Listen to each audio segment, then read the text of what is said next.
Subscribe કરી લો અમારી આ યુટ્યુબ ચેનલ જીકે ગુરુ ગુજરાતીને, જેથી આવનારા દરેક વિડીયોની નોટિફિકેશન તમને સૌપ્રથમવાર મળી જાય.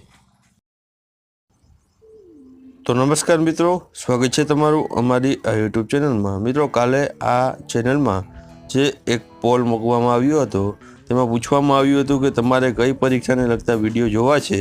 તો અમે આ પોલમાં 3 જેટલા પરીક્ષાના નામ આપ્યા હતા. તેમાં તલાટી, પટ્ટાવાળા અને બિન સચિવાલયની વાત કરેલી હતી.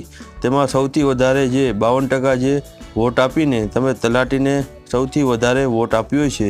તો મિત્રો, આપણે આ 3 જે પરીક્ષાને લગતા વિડીયો મૂકીશું અને તેમાં પણ આ 3 પરીક્ષામાં જે પૂછાય કોમન હોય તેવા ટોપિકના વિડીયો આપણે અહીં મૂકીશું. તો મિત્રો, આજે પણ આપણે જે 3 પરીક્ષામાં પૂછાય તેવા જે ગુજરાતી સાહિત્યના મહત્વપૂર્ણ પ્રશ્નો વિશે ચર્ચા કરીશું. તો ચાલો હવે આપણે આ વિડીયોની શરૂઆત કરીએ.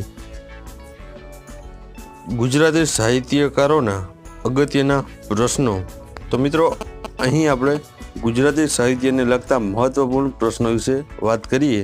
તો પહેલો પ્રશ્ન છે, ગુજરાત સમાચારમાં વર્ષોથી કોલમ લખતા અને જૈન શાસ્ત્રના શ્રેષ્ઠ અભ્યાસુ અને ગુજરાતી ભાષાના અગ્રણી સર્જક કોણ છે? તો મિત્રો, તે છે કુંવરપાળ દેસાઈ છે. ત્યાર પછી બીજો પ્રશ્ન જોઈશું, વ્યવસાય પ્રવાસી તરીકે ઓળખાઈ પામેલ મહિલા સાહિત્યકાર કોણ છે? તો મિત્રો, તે છે પ્રીતિ સેન ગુપ્તા, જેઓ વ્યવસાય પ્રવાસી તરીકે ઓળખ પામેલ છે. ત્યાર પછી આગળ, હથેળી પર બાદબાકી કોની કૃતિ રહેલી છે? તો મિત્રો, હથેળી પર બાદબાકી રહેલી તેની એ ચંદ્રકાંત બક્ષીની કૃતિ રહેલી છે. ત્યાર પછી સૌંદર્ય શોભે છે શીલથી યૌવન શોભે છે સંયમ વડે ના લેખક કોણ છે મિત્રો? તો મિત્રો, આના લેખક છે કવિ નાનાલાલ. ત્યાર પછી આગળ જોઈએ તો કયા સાહિત્યકારની મહેનત દ્વારા અમદાવાદમાં ગુજરાતી સાહિત્ય પરિષદનું પ્રથમ અધિવેશન યોજાયું હતું? તો મિત્રો, રણજીતભાઈ વાવાભાઈ મહેતાના મહેનતને કારણે જ આ અમદાવાદમાં ગુજરાતી સાહિત્ય પરિષદનું પ્રથમ અધિવેશન યોજાયું હતું. ત્યાર પછી ગુજરાતનો નાથ અને પાટણની પ્રભુતા કયા સાહિત્યકારની કૃતિઓ રહેલી છે? તો તે છે કનૈયાલાલ મુનશીની આ પ્રખ્યાત કૃતિઓ છે, ગુજરાતનો નાથ અને પાટણની પ્રભુતા. ત્યાર પછી સર્વલિક નાટકના લેખક કોણ રહેલ છે? તો મિત્રો, તેનો જવાબ આવે છે આ સર્વલિક નાટકના લેખક છે રસિકલાલ પરીખ. ત્યાર પછી ગુજરાતી સાહિત્ય દિવાકર તેમજ અર્વાચીન ગુજરાતી સાહિત્યના કર્ણ તરીકે કયા સાહિત્યકારને ઓળખવામાં આવે છે?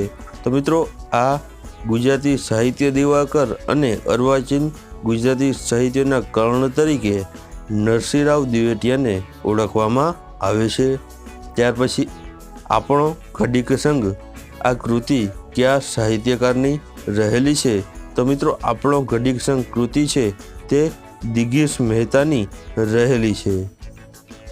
ત્યાર પછી આગળ જોઈએ તો સુંદરજી ગોકુળદાસ બેટાઈનો પ્રિય છંદ કયો છે? તો મિત્રો, સુંદરજી ગોકુળદાસ બેટાઈનો પ્રિય છંદ છે અનુષ્ટુપ છંદ.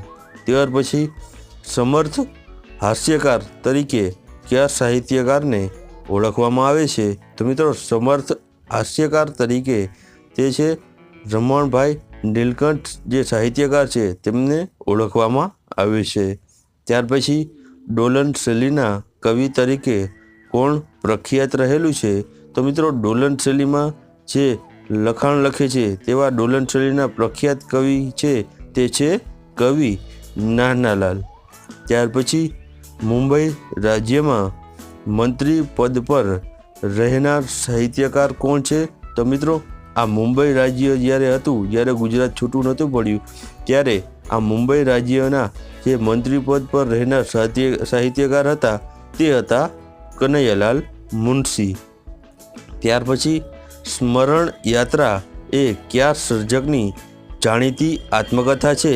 તો મિત્રો, આ સ્મરણ યાત્રા છે તે કાકા સાહેબ કલેરકર છે, જે સર્જક છે તેમની આ જાણીતી આત્મકથા રહેલી છે. ત્યાર પછી ગુજરાતી સાહિત્ય અકાદમીનું મુખપત્ર કયું છે? તો મિત્રો ગુજરાતી સાહિત્ય અકાદમીનું મુખપત્ર છે શબ્દ સૃષ્ટિ. ત્યાર પછી આગળ જોઈએ તો અડધી સદીની વાચન યાત્રાના સંપાદક કોણ છે? તો મિત્રો આ અડધી સદીની વાચન યાત્રા જે છે તેના જે સંપાદક છે તે છે મહેન્દ્ર મેઘાણી. ત્યાર પછી કયા સાહિત્યકારનું જન્મસ્થળ પાલનપુર છે? તો મિત્રો ચંદ્રકાંત બક્ષી છે સાહિત્યકાર, તેમનું જે જન્મસ્થળ છે તે પાલનપુર રહેલું છે. ત્યાર પછી નિશાન ચૂક માફ નહીં નીચું નિશાન પંક્તિ કયા કવિની રહેલી છે? તો મિત્રો આ પ્રખ્યાત જે પંક્તિ રહેલી છે તે છે બળવંતરાય ઠાકોર છે, તેમની આ પ્રખ્યાત જે પંક્તિ રહેલી છે. ત્યાર પછી સાહિત્યકાર નટવરલાલ કુબેરદાસ પંડ્યાનું ઉપનામ શું છે? તો મિત્રો સાહિત્યકાર આ નટવરલાલ પંડ્યાનું ઉપનામ છે ઉષ્ણસ.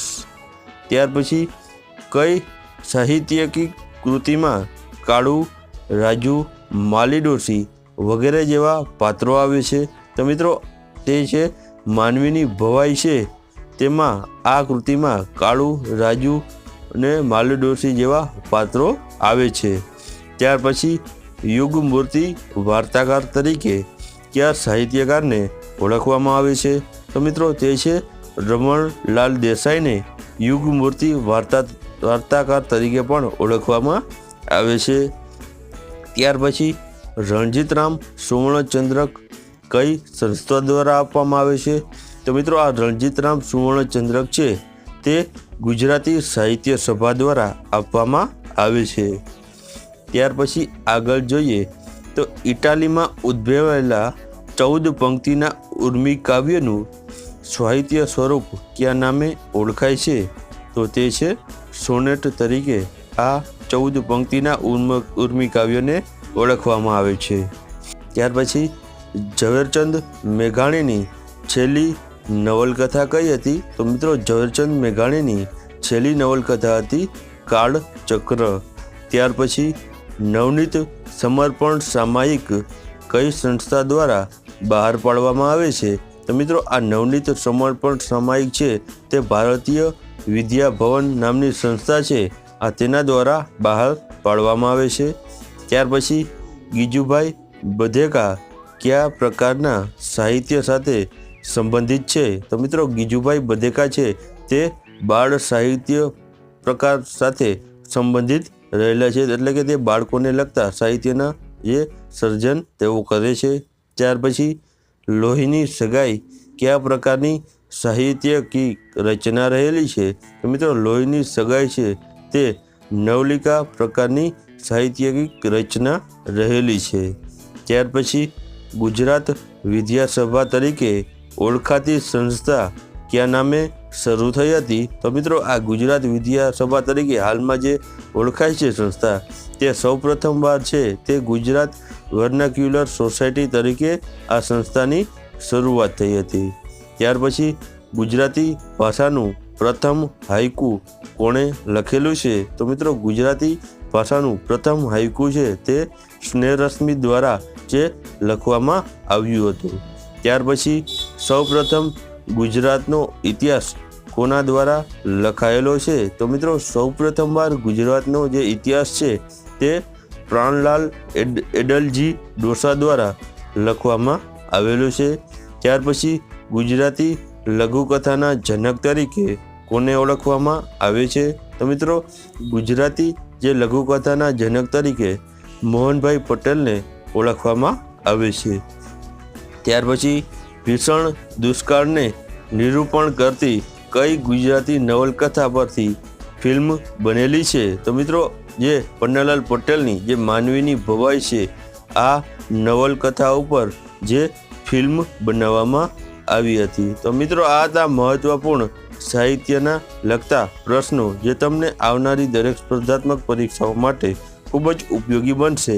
જો તમને આ વિડીયો પસંદ પડ્યો હોય તો વિડીયોને જરૂરથી એકવાર લાઇક અને વિડીયોને જરૂરથી એકવાર શેર કરી દેજો. તો વિડીયો જોવા બદલ આપ સૌનો ખૂબ ખૂબ આભાર મિત્રો. ધન્યવાદ.